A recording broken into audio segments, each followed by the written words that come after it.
नमस्कार, मैं हूं अपराजिता सिंह। पीओ पटना में आपका स्वागत है। आज है 12 जुलाई, दिन शनिवार। आइए खबरों की ओर बढ़ने से पहले डालते एक नजर आज की सुर्खियों पर। पटना में सड़क हादसे में घायलों की मदद पर मिलेगा 25,000 का इनाम। पटना में खराब स्ट्रीट लाइटों पर नगर निगम का एक्शन। पटना से हावड़ा वंदे भारत एक्सप्रेस के यात्रियों के लिए खुशखबरी। जेपी गंगा पथ पर ई रिक्शा पर रोक। पटना में बनेगा भव्य हाट, दिखेगी लोक संस्कृति। चलिए अब बढ़ते हैं किस बड़ी खबरों की ओर विस्तार से।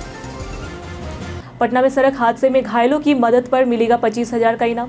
पटना में सड़क हादसे में घायलों की जान बचाने वाले को अब राज्य सरकार 25,000 रुपए का इनाम देगी।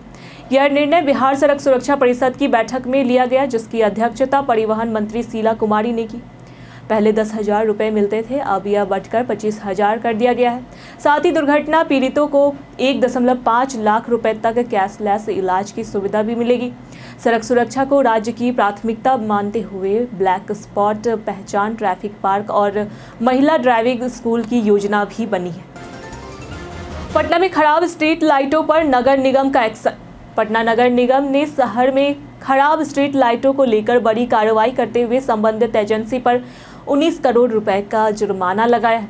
सभी 75 वार्डों में 50 से 50 नई स्ट्रीट लाइटें लगाई जाएगी। नगर आयुक्त अनिमेश कुमार प्रसाद के निर्देश पर हुए सर्वे के बाद यह कदम उठाया गया।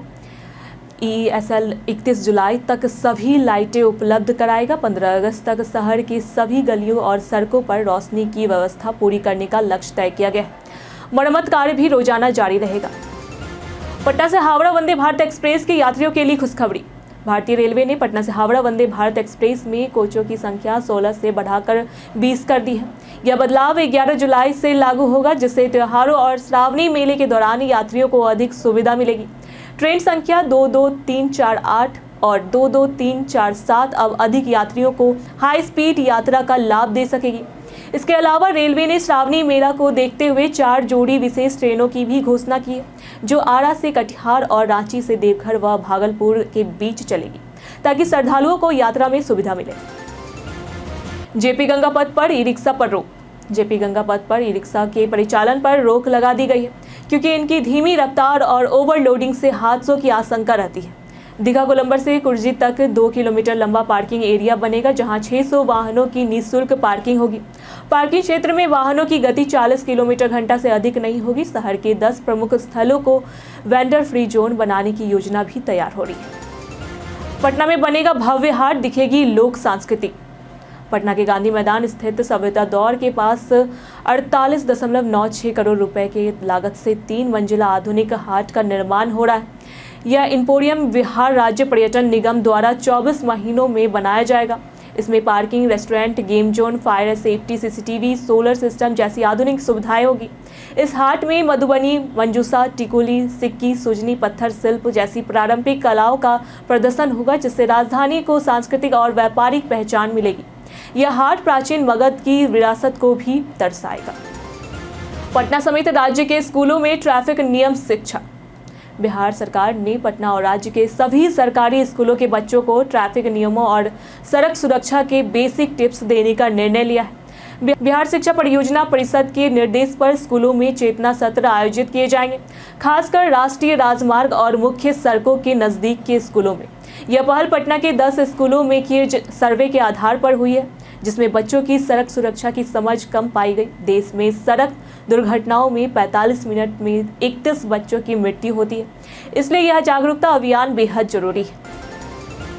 महावीर मंदिर में सावन रुद्राभिषेक की बुकिंग शुरू। पटना के महावीर मंदिर में सावन के दौरान रुद्राभिषेक के लिए अब तक 1280 श्रद्धालुओं ने बुकिंग कराई है। सोमवार को रुद्राभिषेक के लिए 2,750 रुपये और अन्य दिनों के लिए 2,310 रुपये निर्धारित है। 3 शिवलिंग पर सुबह 5 से रात 9 बजे तक अभिषेक होगा। दक्षिण भारत के आचार्य पूजा करेंगे। पूजन सामग्री मंदिर से ही मिलेगी। महामृत्युंजय जाप की बुकिंग भी जारी है। मंदिर में श्रद्धालुओं की भारी भीड़ की संभावना है। पटना वेटनरी कॉलेज ग्राउंड में क्रिकेट विवाद में छात्र को लगी गोली। पटना के वेटनरी कॉलेज मैदान में क्रिकेट खेलने को लेकर हुआ विवाद में द्वितीय वर्ष के छात्र मयंक को गोली लग गई।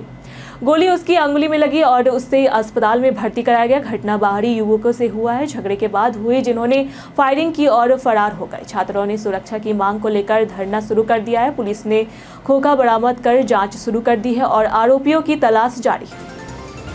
पटना में गैंगवार की साजिश नाकाम, 2 नाबालिग गिरफ्तार। बीते दिन पटना पुलिस और एसटीएफ ने तत्परता दिखाते हुए मोंटी सरकार की जान लेने की साजिश नाकाम कर दी। 2 नाबालिगों को जान से मारने की योजना बनाते गिरफ्तार किया गया। उनके पास से पिस्टल, गोली, खुकड़ी, चाकू और मैगजीन सहित भारी मात्रा में हथियार बरामद हुए। एक नाबालिग के पिता और नौबतपुर निवासी पप्पू सिंह को भी गिरफ्तार किया गया। पूछताछ में अटल पथ पर भी गई फायरिंग और हथियारों के सप्लाई की जानकारी मिली। यह हथियार एक जेल से छूटने वाले अपराधी के लिए जुटाए गए थे। पुलिस अब आदित्य कुमार की तलाश में जुटी है। भाजपा ने की 52 संगठनात्मक जिला प्रभारियों की घोषणा। आगामी विधानसभा चुनाव की तैयारियों के तहत भाजपा प्रदेश अध्यक्ष दिलीप जायसवाल ने पार्टी के 52 संगठनात्मक जिलों के प्रभारियों की सूची जारी की। अरविंद शर्मा द्वारा जारी इस सूची में कई वरिष्ठ नेताओं को अलग अलग जिलों की जिम्मेदारी सौंपी गई है। इसका उद्देश्य संगठन को मजबूत बनाकर चुनावी रणनीति को प्रभावी बनाना है।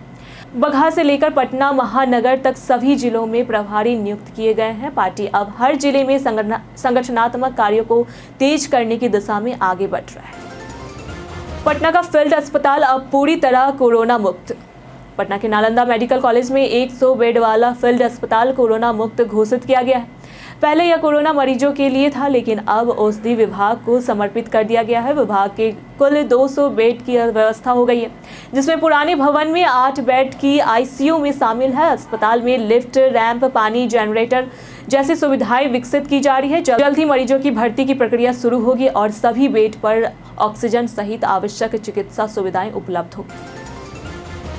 बीपीएससी में 35% महिला आरक्षण पर डोमिसाइल लागू।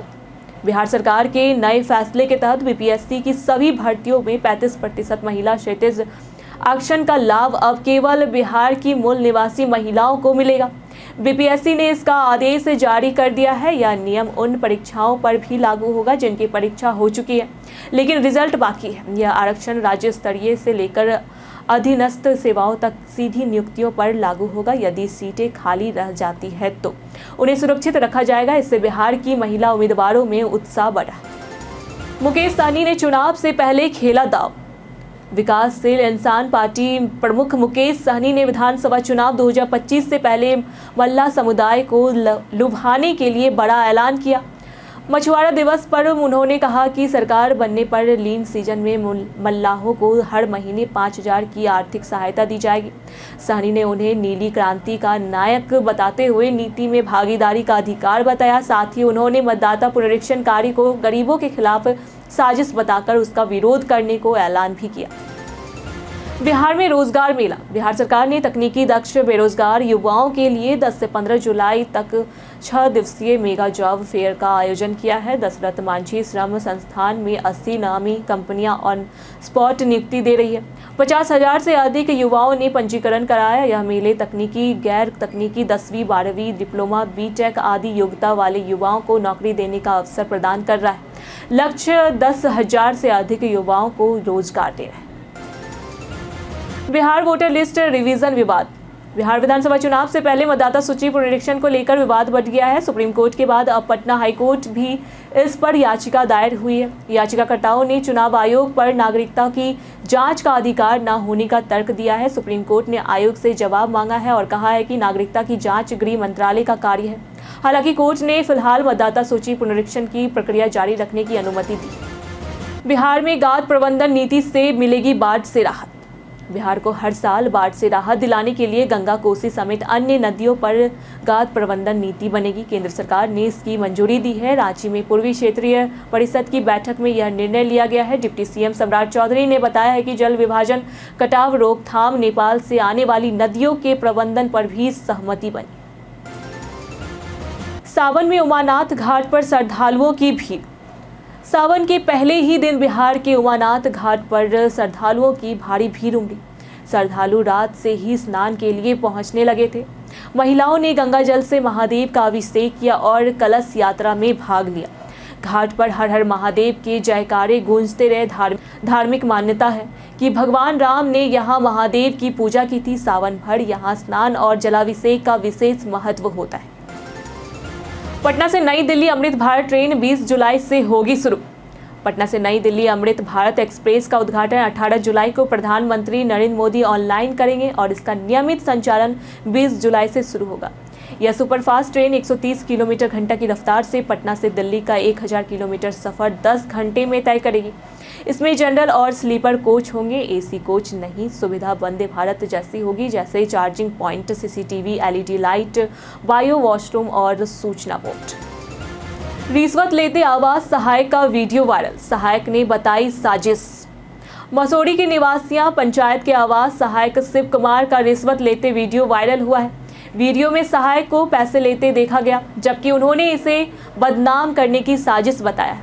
सहायक ने सुदन कुमार पर प्राथमिकी दर्ज कराई है। वीडियो प्रभाकर कुमार ने मामले की जानकारी से जताई है। वीडियो की पुष्टि अब तक आधिकारिक रूप से नहीं हुई। पटना से तेजी से बढ़ रही हवाई सेवा, सालाना 40 लाख यात्री कर रहे सफर। पटना से देश के 14 शहरों के लिए रोजाना 72 जोड़ी फ्लाइट चल रही है, जिसमें सालाना 40 लाख यात्री हवाई यात्रा करते हैं। पटना एयरपोर्ट की क्षमता 5 लाख से बढ़ाकर 25 लाख कर दी गई है। 722 करोड़ रुपए की लागत से 57,000 वर्ग मीटर में नया टर्मिनल बन रहा है, जिसमें 10 पार्किंग वे और 5 एरो ब्रिज होंगे। बिहटा में 800 करोड़ रुपए से नया सिविल एनक्लेव बनाया जा रहा है, जिसकी क्षमता 25 लाख यात्रियों की होगी। दरभंगा एयरपोर्ट में भी तेजी से बढ़ रहा है, जहां 7 महीने में 2.5 लाख यात्री सफर कर चुके हैं। हज 2026 के लिए ऑनलाइन आवेदन शुरू। हज 2026 के लिए बिहार राज्य हज समिति ने ऑनलाइन आवेदन प्रक्रिया शुरू कर दी है। इच्छुक व्यक्ति 31 जुलाई 2025 तक हज कमेटी की वेबसाइट या हज सुविधा ऐप से आवेदन कर सकते हैं। आवेदन के लिए मशीन रीडेबल पासपोर्ट आवश्यक है, जिसकी वैधता 31 दिसंबर 2026 तक होनी चाहिए। पटना हज भवन में आवेदन भरने की सुविधा उपलब्ध है। पासपोर्ट में नाम की प्रतिविष्टि सही होनी चाहिए। अधिक जानकारी के लिए हज समिति से 0612 22033315 और 8271463343 या 7070810696 पर संपर्क करें। बीते दिनों जिन्होंने हमारे वीडियो पे लाइक और कमेंट किए थे, उनके नाम है अमरजीत कुमार, नेहा कुमारी, स्वस्तिक कुमार, संजीव कुमार, अबोध कुमार, राजकुमार, संतोष कुमार, किशन शर्मा और निर्भय से। इसी के साथ बढ़ते हैं आज के सवाल की ओर। क्या सड़क सुरक्षा के लिए सिर्फ सरकार जिम्मेदार है या अभिभावकों की भी भूमिका है? आप अपना जवाब हमें हमारे कमेंट सेक्शन में लिखकर जरूर बताएं। आज के लिए फिलहाल इतना ही। पटना की तमाम खबरों के साथ बने रहने के लिए देखते रहे प्योर पटना। साथ ही अगर आप यूट्यूब चैनल पर देख रहे हैं तो चैनल को सब्सक्राइब कर लें।